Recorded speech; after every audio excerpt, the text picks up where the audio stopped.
Okay, I'm going to finish chapter 12 now on remedies in my sales, a context and practice casebook. I'm on page 240, finishing up on when the aggrieved party is a buyer remedies, in other words. And I just went through the remedies for unaccepted goods, which can be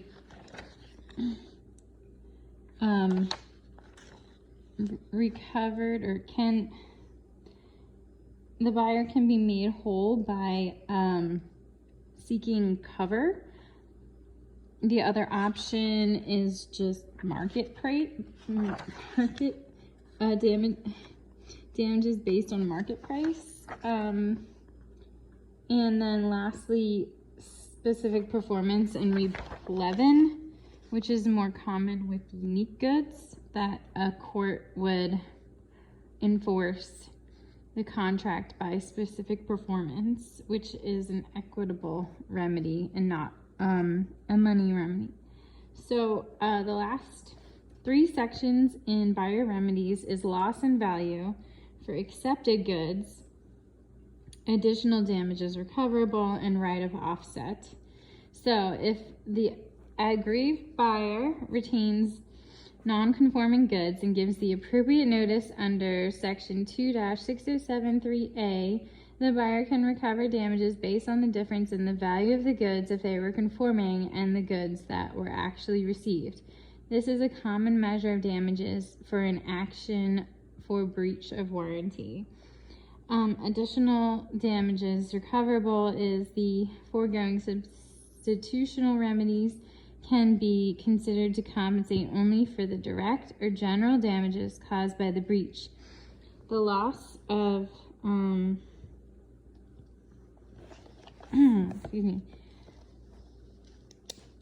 the lost benefit of the bargain, or the loss, so sounds like there's more than one. 1 is direct and general damages caused by the breach. 2 is the lost benefit of the bargain, or third, the loss of advantageous price of the original deal.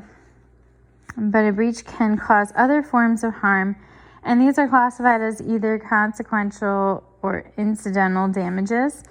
In theory, direct damages would affect any non-breaching party equally, while consequential and incidental damages depend on the individual circumstances of each party, especially in the case of consequential damages. The issue of causation and foreseeability also arise as possible limitations on recovery. Consequential damages are defined in section 2-7152 as any loss, injury to person or property resulting from requirements and needs of which the seller at the time of contracting had reason to know, which could not reasonably be prevented to cover or otherwise, and any injury to person or property resulting from any breach of warranty. Incidental damages are defined in section 2-15(1).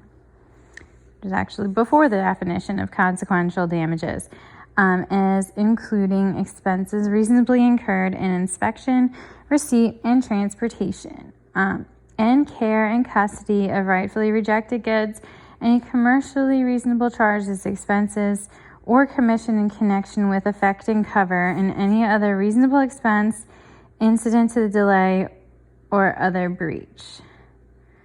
The right of offset is the last section here.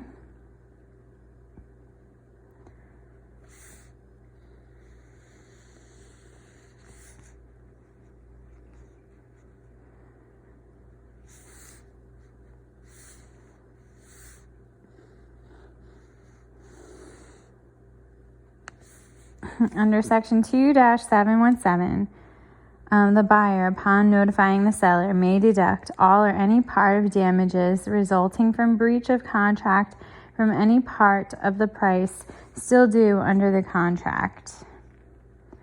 Not that this right of offset does not extend to offsetting alleged damages for breach of one contract against monies due under a different contract. So that is your right of offset for the buyer.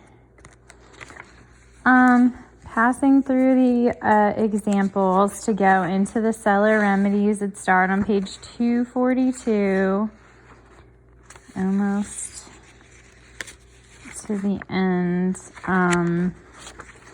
In general, section 2-703 is an index, excuse me, to the seller's remedies. It identifies the possible reasons why sellers may be entitled to relief and points the reader to the code sections that follow, which deal with the individual remedies in more detail. Available remedies differ depending on whether the buyer has accepted the goods. That organization is followed below. Action for price, accepted goods, section 3.2 of the chapter. Although the code does not contain a provision that states that a seller may have specific performance of a contract, section 2-709 allows the seller to recover the price under particular circumstances. This solution is very close to the specific performance of the contract. If the seller sues for price, he must hold goods for buyer if they have been identified to the contract and are still in the seller's control. If a resale becomes possible, the seller can resell the goods at any time prior to judgment. In such a case, the net proceeds of resale must be credited to the buyer, and payment of judgment entitles the buyer to any goods not resold. So section 3.3 goes over the resale, which is unaccepted goods. Action for price is accepted goods. Resale is unaccepted goods. In the absence of specific performance, the most direct way to satisfy section 1-305 is for the non-breaching party to arrange substitute transaction.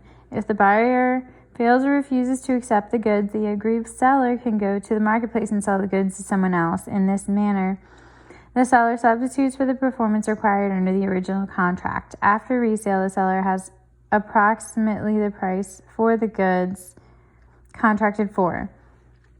It should be possible to quantify the difference between the original contract price and the substituted contract price, and to award the aggrieved seller of the amount of money damages to make up the difference.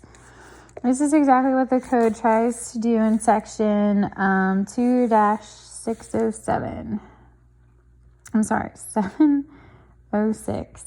After resale, the seller can recover the difference between the original contract price and the substitute contract price, plus incidental damages, and thus preserving the benefit of the original bargain. There is an interpretive issue regarding whether a seller can recover consequential damages.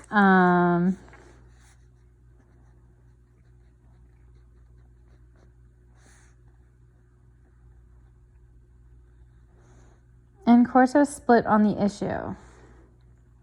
Some courts take the position that the definition of incidental damages is broad enough to include consequential damages. Others believe that consequential damages are recoverable under section 1-103 because sellers could recover consequential damages at common law.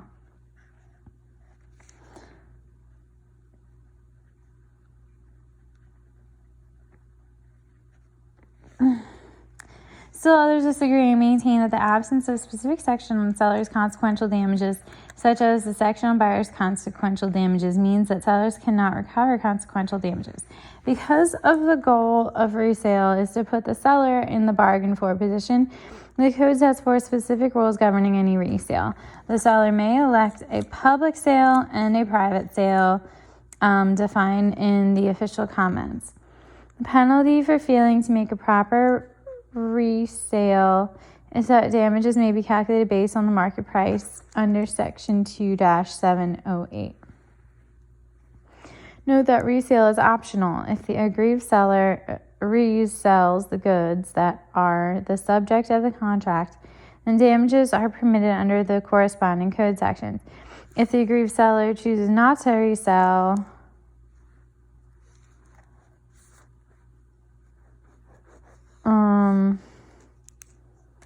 damages are calculated according to the market price. To fully understand the seller's resale remedy, students should also consult Section 2-704, which permits the aggrieved seller, upon buyer's breach, to identify to the contract conforming goods not already identified if the goods are in the seller's possession or control. In addition, Section 704 gives the seller the option to elect between completing unfinished goods before resale or cease manufacturing and resell the unfinished goods for scrap or salvage value, or proceed in any other reasonable manner. Skipping exercise and moving to damages based on the market price. Article 2 does not require a non-breaching party to enter into a substitute transaction. If the aggrieved seller chooses not to or is unable to enter a substitute transaction, Article 2 supplies a market formula remedy that is intended to duplicate the price he or she would have been likely to have received if he or she had found another trading partner on the open market. Seller's market formula remedies are described in Section 2-708. The calculation is based on the market price of goods determined at the time and place for tender plus incidental damages.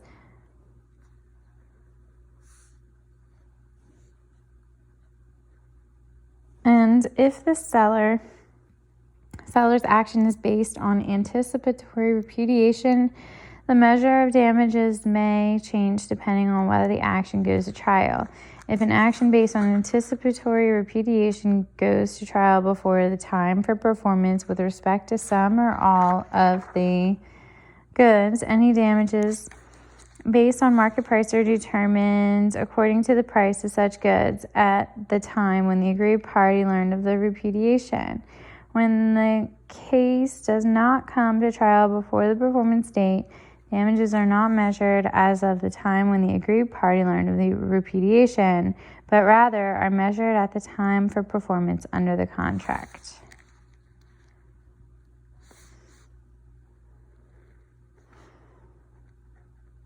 So this is like a timing intricacy that applies, and I just got to confirm when it applies.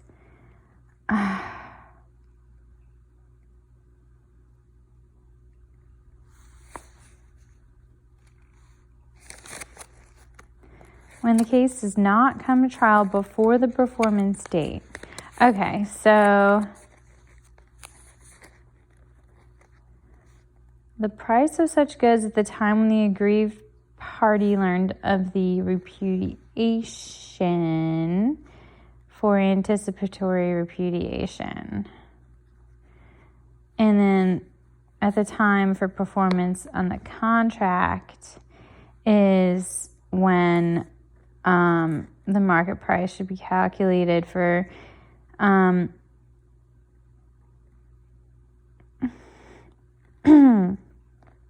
anything else. So that applies to all other than anticipatory repudiation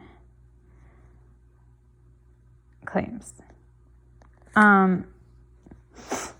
As you learned in contracts, in some cases, notably the loss volume seller cases, neither of these two approaches will make the non-breaching party whole. Stated simply, the loss volume seller is one who is able to sell such great volume of a particular type of good that the loss of one sale will always result in a monetary loss. Contrast a loss volume seller to a seller who has limited quantity of goods to sell.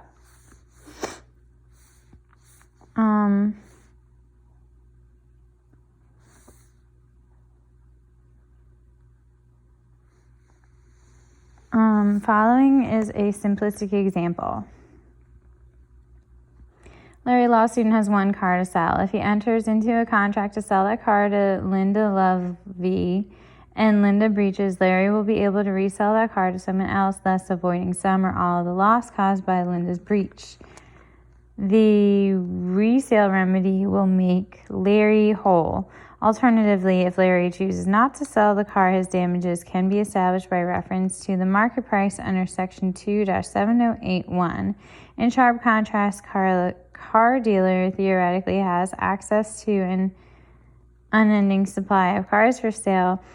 If she enters into a contract to sell a car to Linda Levy and Linda breaches when Carla next sells a car, it cannot be said that she is reselling the car that Linda was to have purchased. Instead, theoretically, Carla is selling a different car, one that she would always have been able to come up with to sell to the new purchaser. What Carla has lost forever is the profit on the sale she would have made to Linda. For each situation, Section 7082, Article 2 gives the seller remedy equal to the lost profit on breach contract.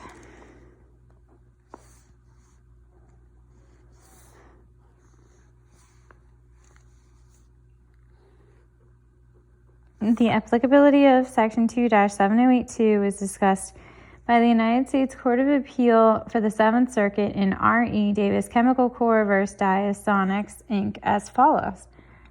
I read this case. Article 2 contains 4 provisions that concern the recovery of a seller's general damages as opposed to its incidental and consequential damages. Contract price less resale price.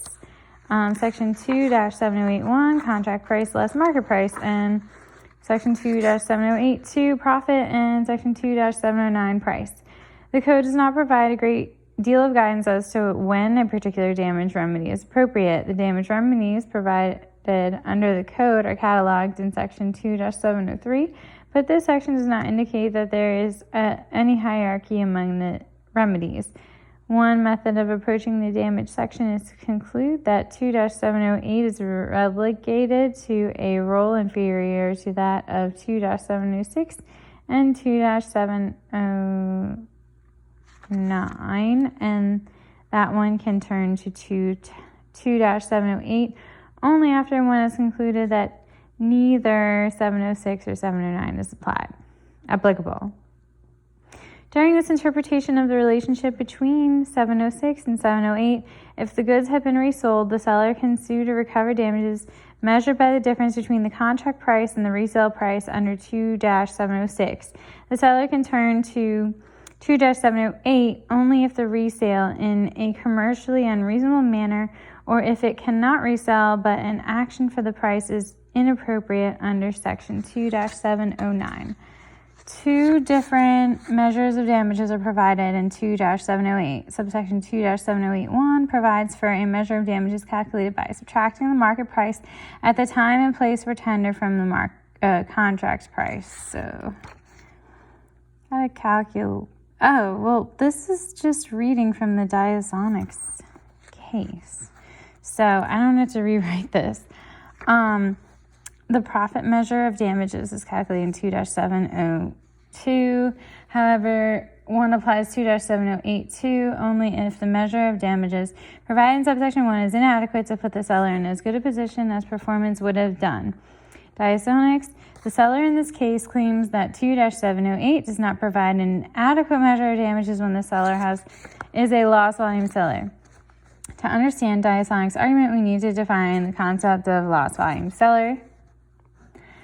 Those cases that have addressed this issue have defined a loss volume seller as one that has predictable and finite number of customers and that has the capacity either to sell to all new buyers or to make the one additional sale represented by the resale after the breach. According to a number of courts and commenters, if the seller would have made the sale represented by the resale, whether or not the breach occurred, damages measured by the difference between the contract price and the market price cannot put the loss volume seller in as good a position as it would have been had the buyer performed. The breach effectively costs the seller a profit, and the seller can only be made whole by awarding it damages in the amount of its lost profit under Section 2-7082. However, we agree with the definition of lost volume seller adopted by the courts. The courts awarding lost profits to a lost volume seller have focused on whether the seller had the capacity to supply the breach units in addition to what it actually sold. In addition, however, so that's kind of an element. Courts awarding lost profits to lost volume seller have focused on whether the seller had the capacity to supply the breach units in addition to what it actually sold. In reality, however, the relevant questions include not only whether the seller could have produced the breached units in addition to its actual volume, but also whether it would have been profitable for the seller to produce both units. Goetz and Scott, Measuring Seller's Damages, The Lost Profits Puzzle, from Stanford Law Review, 1979. As one commentator has noted, under the economic law of diminishing returns or increasing marginal costs, as the seller's volume increases, the point will inevitably be reached where the cost of selling each additional item diminishes the incremental return to the seller and eventually makes it entirely unprofitable to conclude the next sale.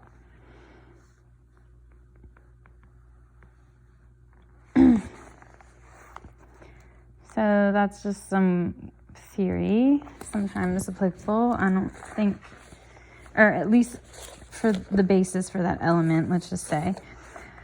Thus, under some conditions, awarding a lost volume seller its presumed lost profit will result in overcompensating the seller, and Section 2-708 would not take effect because the damage formula provided in 2-7081 does place the seller in as good a position as the buyer had performed. Therefore, on remand, Diazonix must establish not only that it had the capacity to produce the breached unit in addition to the unit sold, but also that it would have been profitable for it to have produced and sold both.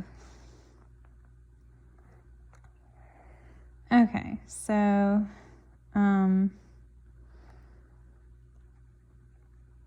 that's a fact needed by seller.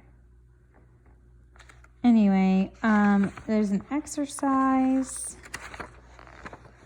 and now we've gotten to other remedies. And there's definitely liquidated damages and contractual remedies, totaling 3 paragraphs. So, to end this book. So, it is important to remember that buyers have other remedies for breach of contract, which we discussed earlier in connection with Performance Chapter 9. These remedies include rejection and revocation of acceptance of non-conforming goods, cancellation of the contract, withholding of payment, and the security interest where the purchase price has been paid. Buyers may also recover payments made in an action for restitution. Sellers are empowered to stop a delivery good and recover them from the buyer in limited circumstances when the buyer is insolvent. Liquidated damages. Section 2-708 provides that a liquidated damage clause will only be enforced if it is in an amount in which, in light of the anticipated and actual harm caused by the breach. The first sentence in Section 2-7181 requires an examination of the position of the parties both at the time of contracting and at the time of the breach. Accordingly, a liquidated damage provision will only be valid if reasonable with respect to either 1, the harm which the parties anticipate will result from the breach of the time of contracting, or 2, the actual damages suffered by the non-defaulting party at the time of breach. Although Section 2-718 is primarily thought of as addressing liquidated damage provisions, it has other topics as well. By this point of the course, your statute reading skills have been honed. Here's a quick exercise. Deconstructing 2-718, write a description of legal significance of all parts of 2-718. On liquidated damages. It has to be reasonable with respect to 1 or 2. 1, the harm, anticipated harm from the breach at the time of contracting, and actual damages.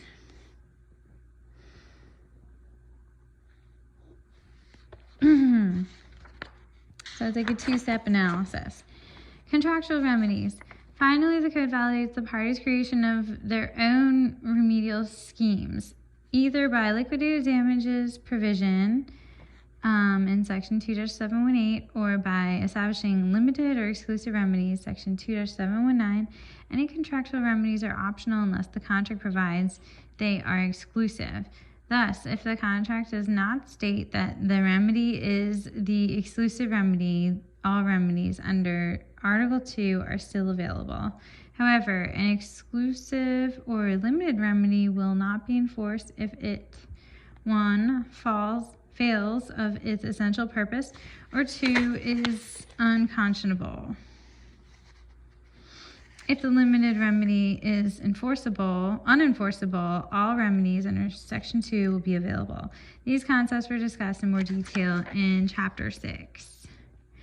And so you see buyer's remedies table on page 249, sellers on page 250, and that's going to do it for Chapter 12 in the book in its entirety.